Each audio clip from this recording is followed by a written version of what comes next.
81 Police here, having way too much fun. For you guys that are interested in the Remington Model 8 and 81 rifles, we've got a special treat for you today. If you follow us on YouTube, you might have seen some past videos where we shoot some different versions of these police rifles.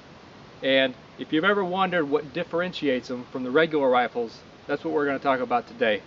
And not only that, we're going to see how they stack up in the hands of a law enforcement officer compared to the standard production rifles. So we hope you learned something.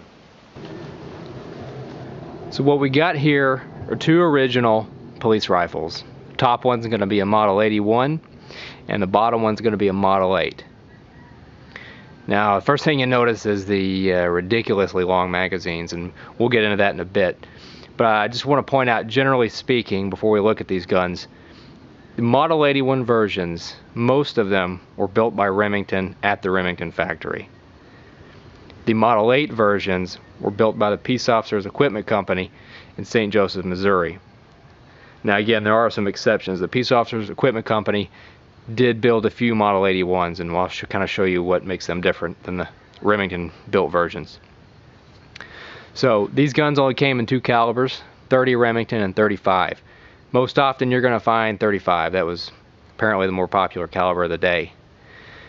Now we'll start out taking a look at the Model 81 a little bit closer here, if I can zoom in a little bit. First thing we're going to look at here is the forearm. Now here on the bottom as representative, I've got a original Model 81 forearm. As you can see, the special police version came with this longer forearm. I think it's 11 1/4 inches. So if you're looking for a police gun and you're wondering if it's original or not, you want to look for this here. It's pretty important.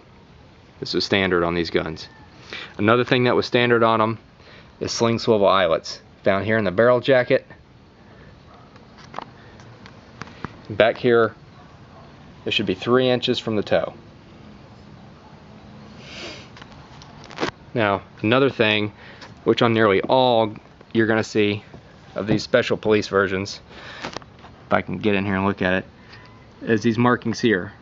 Now these markings here, police gun, property of, were roll stamped at the factory. It was up to the department's desire if they wanted their name hand engraved on this part. As you can see here, Nashville, Tennessee Police Department. This particular gun has some other markings which the municipality would have done. This was not a Remington marking here.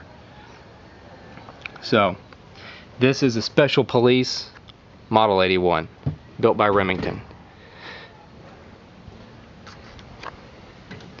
Now we'll come down here and look at the Model 8 version. And again, you'll notice, for comparison, here's a standard forearm for a Model 8. It's quite a bit shorter than this forearm. I think this one's still shorter than the Model 81 up there, but I think it's 10 1/4 inches. So if you're looking for an original police gun, you want to keep your eye out for this. This wasn't put on any other guns. Now, you'll also notice this gun doesn't have any markings on it like the other one does, and that's normal. Since these guns were made by a Peace Officers Equipment Company, very rarely will you find a department name on here.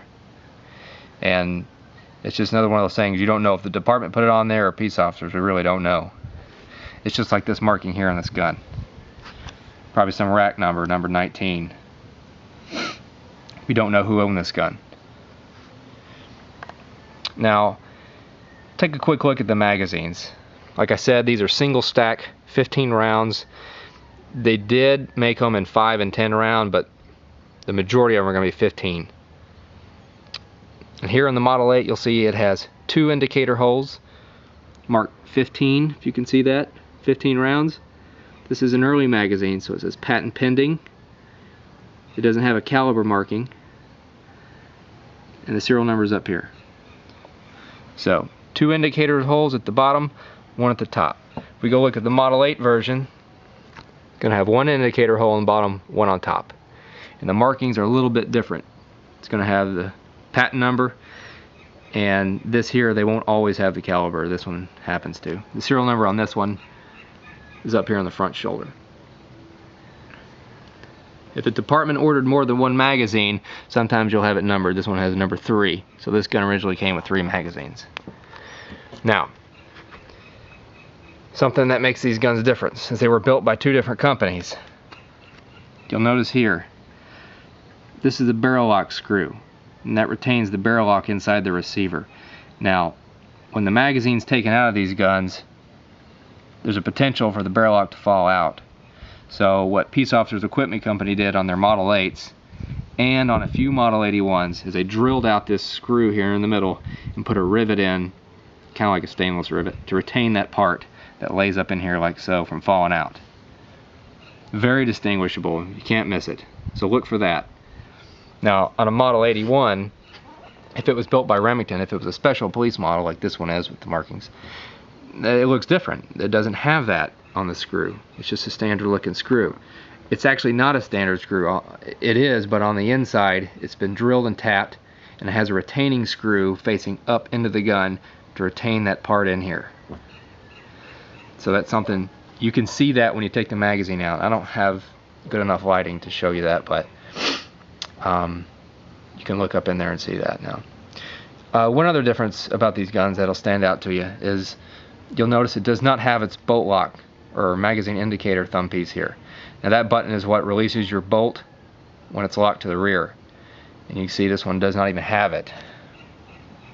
Same with the Model 8, doesn't have it. And when they built these guns, I suppose for clearance issues, they removed that part. So look for that when you're looking for an original gun. That also means that these guns, after you empty the magazine, the bolt doesn't lock back to the rear.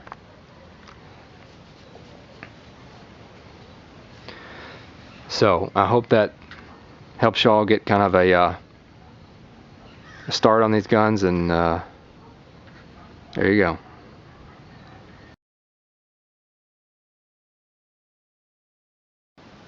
We're going to do an experiment here. We've got a standard Model 8.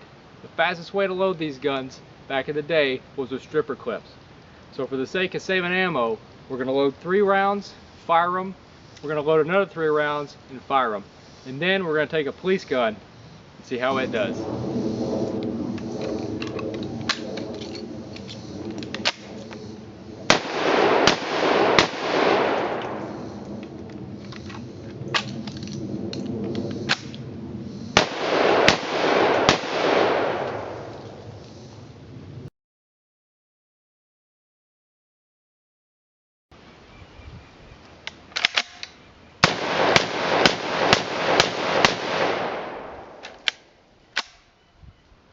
Well, I hope you guys enjoyed the video. I'll tell you one thing, my shoulder certainly didn't. And I hope you could also see that there really is no comparison between the police model of the Remington guns and the standard version when it came to law enforcement use. Even with the use of a stripper clip, you can't match the 15-round extended magazine. These guns had a lot of advantage over the police guns at the time. The Thompson submachine gun. This gun fired a more powerful cartridge. The Winchester 07 police guns, this gun had a larger magazine capacity. The Browning BAR, this gun was lighter and easier to handle. And you would think they'd be a big hit, but unfortunately they weren't. These guns did not really sell that well. They were used all across the country in small numbers by different departments, but never in any huge numbers. If you guys want any more information about these guns, I'll put a link in the description. It'll give you a huge article, lots of pictures and photos of these guns, a lot more detailed history on who manufactured the magazines and all that sort of stuff. And if you want to join our forum, just as a reminder, the website is www.thegreatmodel8.net.